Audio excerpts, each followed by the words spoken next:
తప్పైతే జరిగింది. కానీ అక్కడ అల్లు అర్జున్ తప్ప లేకపోతే ఎవరిదైనా తప్ప అనేది కోర్టు విచారిస్తారు కాబట్టి ఫ్యాన్స్ పరంగా కూడా కొంచెం అందరూ సమానం పాటించాలని నా అభిప్రాయం అండి. ఎందుకంటే మైత్రి వాళ్ళు కూడా ఒక మెట్టు దిగి రేవంత్ రెడ్డి గారు చెప్పడం వల్లనే 50 లక్షలు స్పాట్ లో చెక్ ఇచ్చారు నిన్న కిమ్స్ కెళ్ళి.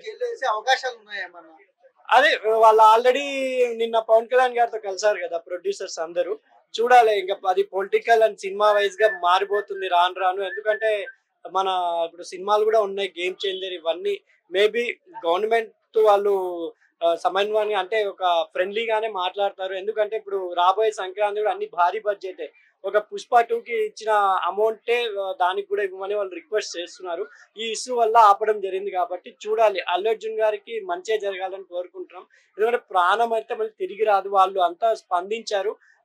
మైత్రి మూవీస్ కూడా డైరెక్ట్ 50 lakhs ఇచ్చారు కాబట్టి ఇంకా కూడా వాళ్ళు ప్రామిస్ కూడా చేసి వచ్చారు వాళ్ళ ఫాదర్ తో.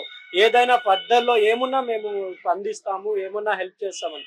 ఆ విధంగానే నాకు తెలిసిన వరకు చట్టం తన పని చేసుకుంటుందని అందరూ సమన్వయం పాటించారు కాబట్టి ఫ్యాన్స్ కూడా ఏం జరిగినా మీరు కూడా సమన్వయం పాటించండి. సీఎం గారికి అండ్ పోలీస్ శాఖకి మనం అంతా సపోర్ట్ ఇవ్వాలని నా అభిప్రాయం. ఒక మాట చెప్పు, అల్లు అర్జున్ తొక్కడానికి ఇవన్నీ చేస్తున్నాం అనుకోవచ్చు.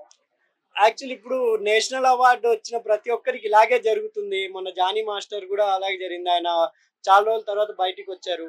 ఇప్పుడు చూడాలి, ఎందుకంటే ఇది ఇండస్ట్రీయా లేకపోతే పాలిటిక్సా చూడాలి. ఎందుకంటే రేవంత్ రెడ్డి గారు కూడా చిన్న స్థాయి నుంచి వచ్చిన ఇంత పెద్ద స్థాయికి ఎదిగారు కాబట్టి ఆయనకు కూడా అర్థమవుతుంది. కాబట్టి ఎవరు ఏ స్థాయిలో ఉన్నారు కొంచెం వాళ్ళ తరఫున లాయర్స్ కూడా ఉంటారు కాబట్టి చట్టం తన పని చేసుకుంటుందని అన్నారు కాబట్టి వాళ్ళు కూడా సమానంగా చూడాలి, వేచి చూడాలని నా అభిప్రాయం అండి. అంటే ఒక సామాన్య రైతు బిడ్డను అయితే జైలుకి వేస్తారు.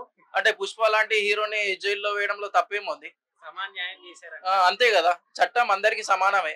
ఇప్పుడు రైతు బిడ్డ ఏం తప్పు చేయలేదు కదా. అక్కడేమో ఆస్తి నష్టం జరిగింది, కేవలం ప్రభుత్వం బస్సులు ధ్వంసం చేశారు. ఇక్కడైతే ప్రాణాలు పోయినాయి, ఒక మహిళ ప్రాణం పోయింది, ఒక అబ్బాయి ఇంకా చావు బతుకుల మధ్యలో ఐసీయూలో వెంటిలేషన్ పైన ఉన్నారు. సో దానికి జైలుకు పోకపోవడం దాంట్లో ఎలాంటి సందేహం లేదు. సో అల్లు అర్జున్ తప్ప అంటే చెప్పలేం. ఆల్రెడీ పోలీసులు చెప్పారంట, సో ఇట్లా మహిళ చనిపోయింది మీరు వెళ్ళిపో అంటే కూడా అతను వినకుండా ఇట్లా రోడ్ షో చేయడం అదైతే తప్పు. సో కావాలని టార్గెట్ చేయాలంటే ఈయనకంటే చాలా పెద్ద పెద్ద హీరోలు ఉన్నారు, వాళ్ళని టార్గెట్ చేస్తారు. సో అక్కడ సంఘటన జరిగింది, ఒక మహిళకి, ఒక సామాన్యమైన మహిళకి అన్యాయం జరిగింది కాబట్టి ఈ రోజు ప్రభుత్వం వాళ్ళకి అండంగా ఉండి ఈ రోజు పెద్దవాళ్ళు, ఈ రోజు అల్లు అర్జున్ ఒక్క రోజు జైలుకి వెళ్తేనే పెద్ద సినీ ఇండస్ట్రీ ఉన్న వాళ్ళందరూ వచ్చి పరామర్శిస్తున్నారు. అలాంటి ఆ బాబు హాస్పిటల్లో గత 15 రోజుల నుంచి ఉన్నాడు. సో ఎవరు కూడా సినీ పెద్దలు వెళ్ళి అతన్ని చూడని కూడా చూడలేదు. అంటే పేదవాళ్ళకు ఒక న్యాయం, పెద్దవాళ్ళకు ఒక న్యాయమా? బ్రదర్ అయితే ఫైనల్ గా ఏం చెప్తా ఇలాంటివి నెక్స్ట్ జరగకుండా?